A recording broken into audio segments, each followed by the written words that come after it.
Oi, gente, boa noite, tudo bem? Pessoal, então hoje vocês vão estar assistindo uma aula aí, né, com o professor Moisés. Ele é excelente. Bom, agora a hora que vocês estiverem vendo esse vídeo, provavelmente já terminou. Eu fiz uma banca com ele, assim, ele é muito, muito, muito bom. Por isso que eu concordei em ceder a minha aula para vocês estarem assistindo, tá? Hoje seria o nosso último encontro do ano, né? A gente não vai ter mais aulas esse semestre. Bom e ruim, né? Que eu vou ficar com saudade de vocês, porque vocês são a minha melhor turma, das 8 turmas que eu tenho. Então, mas assim, feliz porque esse ano tá acabando, né? E a gente precisa dar uma respirada, precisa dar uma descansada, né? Aliviar a cabeça, porque esse ano não foi fácil para ninguém. A gente teve que se reinventar, né? E vamos lá para passar o conteúdo da matéria. Não tem sistema, não tem o dia de hoje no AVA, tá? Senão eu estaria colocando esse vídeo lá. Mas como não tem, então eu vou estar fazendo o vídeo por aqui, ok? O primeiro conteúdo do bimestre, que cai agora para esse segundo bimestre, é ali o Código de Hammurabi, tá? Que é considerado lá aquele documento jurídico mais importante do mundo. Lembra que eu falei para vocês que é aquele que eu mostrei foto aqui, que é aquele bloco de pedra enorme que foi encontrada na cidade de Susa, na Pérsia. Hoje está lá no Museu do Louvre, em Paris, tá? Então é um bloco de pedra com 2,5 metros de altura. Tem muitos artigos de lei ali. Ele faz diferenciação, né? A lei não é igual para todos, então dependendo ali de cada classe de lei, cada a classe social que você tá, você vai ter um tipo de condenação, tá? Fala de várias coisas ali, fala da pena de morte, da lei de Talião, né? Então tem penas ali muito brutais, tá? Essa legislação na época que ela foi feita, ela tinha o objetivo ali de trazer justiça, mesmo que essa ideia de justiça não correspondesse à ideia de justiça que a gente tem hoje, ok?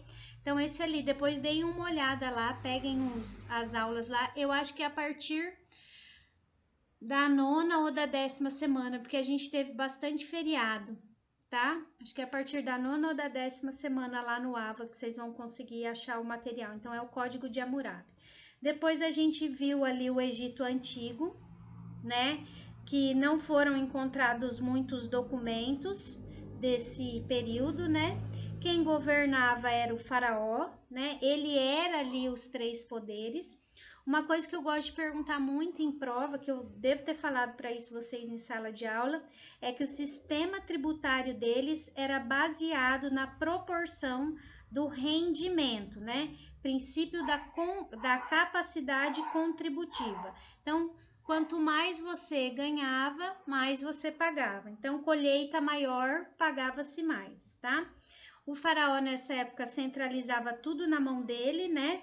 Ele era o poder público, ele centralizava a aplicação da justiça, ele elaborava as leis e ele julgava em última instância. Falamos também ali a questão do livro dos mortos, né? Que algumas passagens desse livro dos mortos a gente viu que era basicamente ali o que eles tinham eles utilizavam aquilo como legislação, como sistema jurídico da época, tá? No Egito, foi o primeiro lugar que a gente encontrou ali a balança como símbolo da justiça, né? Mesmo antes ali até da civilização greco-romana. Que mais aqui? Falamos ali dos processos judiciais que eram escritos já e os tribunais eram organizados pelos faraós. Os tribunais eram organizados também por ele, né?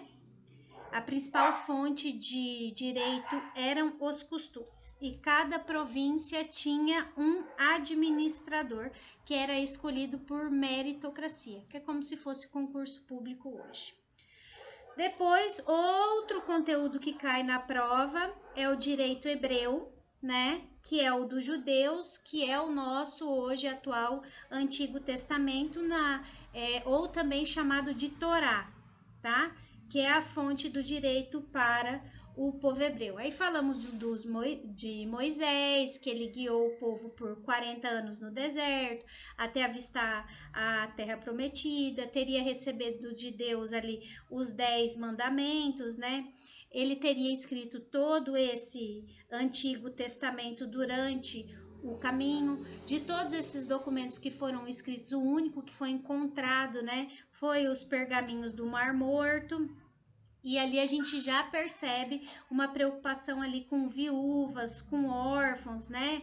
Uma responsabilidade ali de estar querendo diminuir essa diferença social, tá? Eles transmitiam o direito oralmente, até porque eles estavam em caminhada, né? Eles não estavam parados ali. Falamos dos livros, né? Dos 5 livros ali que feito o Antigo Testamento, ou Torá, né? O Gênesis, Êxodo, Levíticos, Números e Deuteronômio, ok?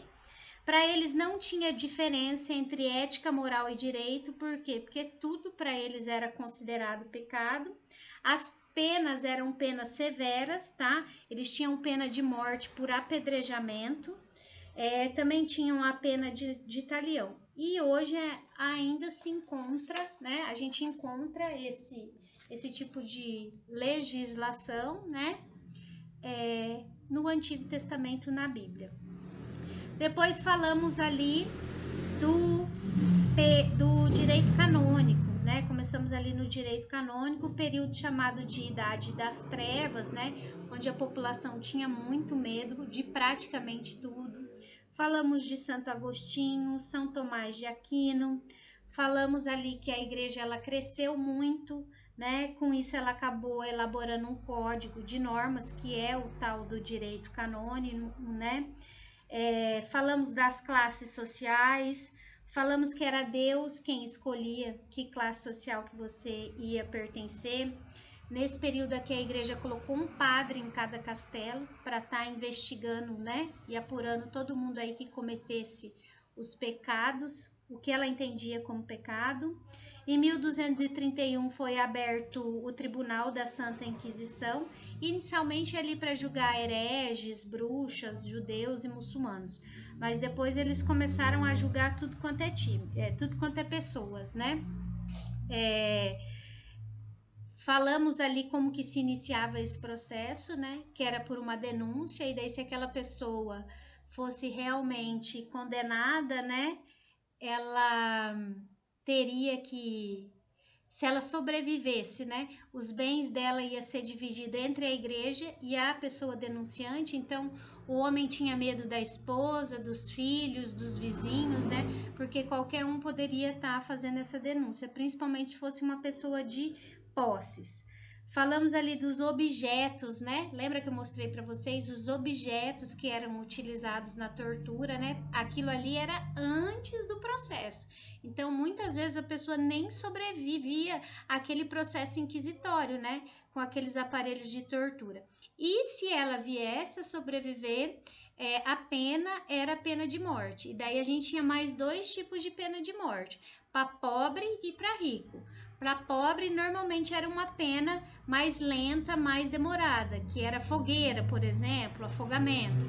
Agora, para rico, não, era guilhotina, né? Alguma coisa nesse sentido, né? E eles entendiam que esse sofrimento purificava a alma, né? E como é que era o julgamento? O julgamento não tinha nenhum critério de racionalidade. As pessoas, na maioria das vezes, não sabiam nem do que estavam sendo acusadas, o que dificultava a defesa, e essa situação ainda se agravava porque elas próprias que deveriam fazer a própria defesa delas, tá? Então, isso foi ali do direito canônico. Depois, por conta de tudo isso que estava acontecendo, nós começamos a falar das reformas protestantes, né? Falamos ali da reforma protestante, que houve um grande cisma na Igreja Católica, que teve um período que a Igreja teve 3 papas governando a Igreja, né? Então, assim, houveram ali grandes problemas, um grande declínio do feudalismo, e o Papa estava arrecadando dinheiro para construir a Basílica de São Pedro em Roma.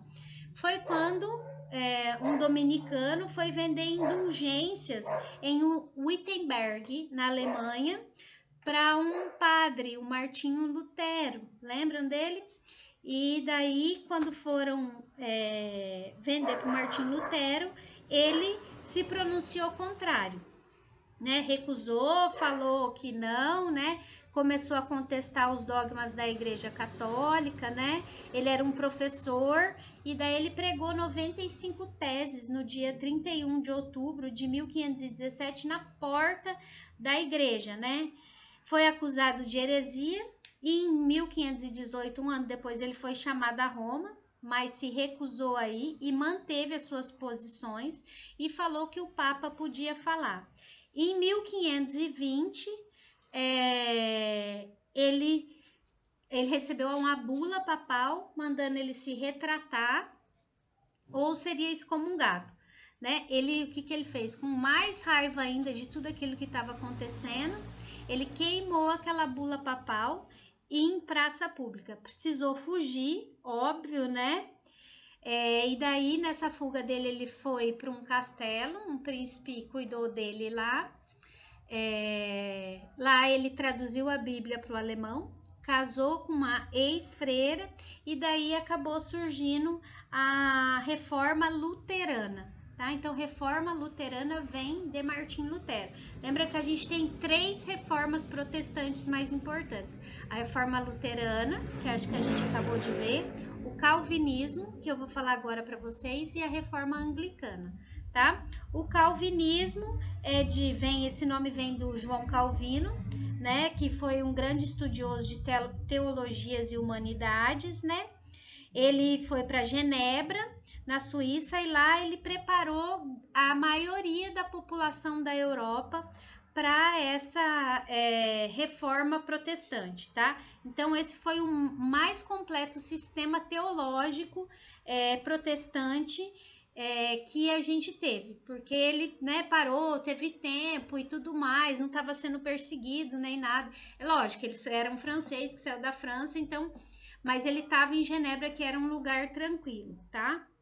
Então, desse calvinismo surgiram principalmente 2 igrejas que a gente tem até hoje, que é as igrejas reformadas e as presbiterianas, tá?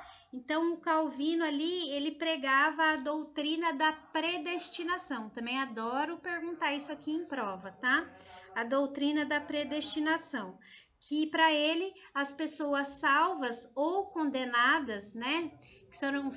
Que irão para o reino do céu ou que não irão para o reino do céu, já estão escolhidas por Deus. Tá? Então, o trabalho justo e honesto é valorizado, sendo que esse sucesso profissional é indício de que aquela pessoa vai para o céu, realmente, tá? Isso aí acabou atraindo muitos burgueses e banqueiros, ok? Então, esse foi o calvinismo.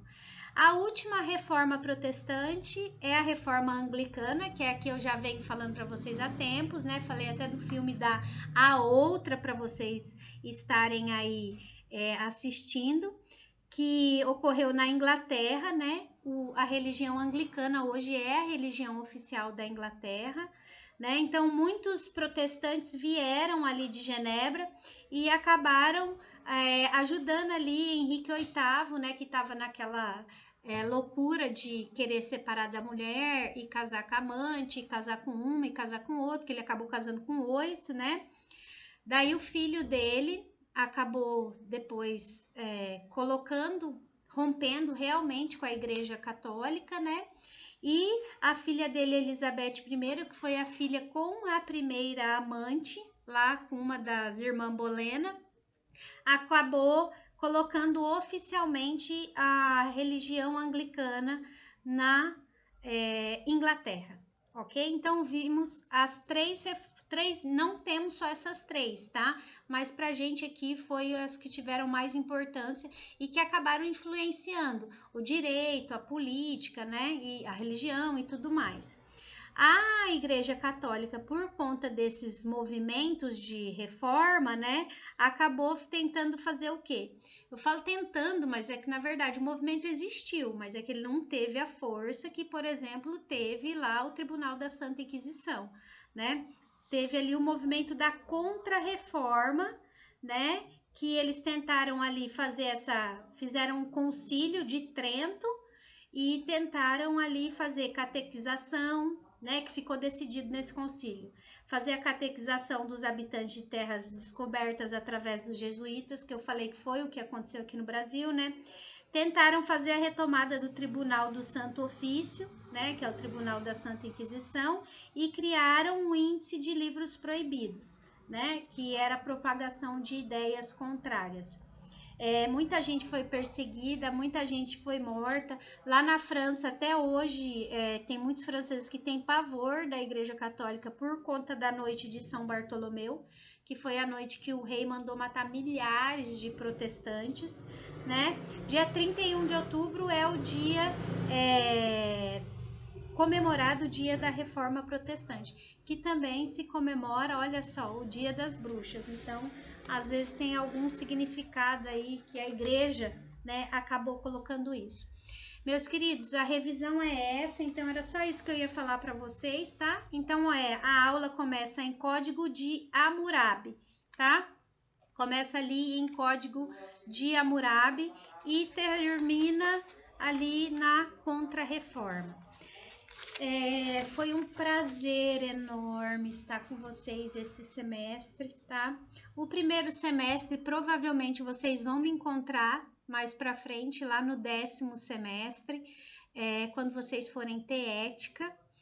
Talvez o segundo semestre a gente se encontre aí pelo caminho. Eu de vez em quando dou aula de direito civil, direito empresarial, às vezes direito do trabalho. Eu acabei largando essas disciplinas porque eu estava com muitas aulas em outra faculdade, né? Mas às vezes eu acabo voltando, tá bom? Então, fiquem bem, se cuidem aí no final do ano. E qualquer dúvida vocês podem estar me mandando no WhatsApp. Aprova aquele mesmo esqueminha, 5 perguntinhas, tá? Abertas, bem tranquilas, bem fáceis de serem respondidas. Fiquem com Deus e a gente vai se falando. Qualquer coisa vocês podem estar me mandando mensagem, tá bom? Um beijo. Tchau, tchau.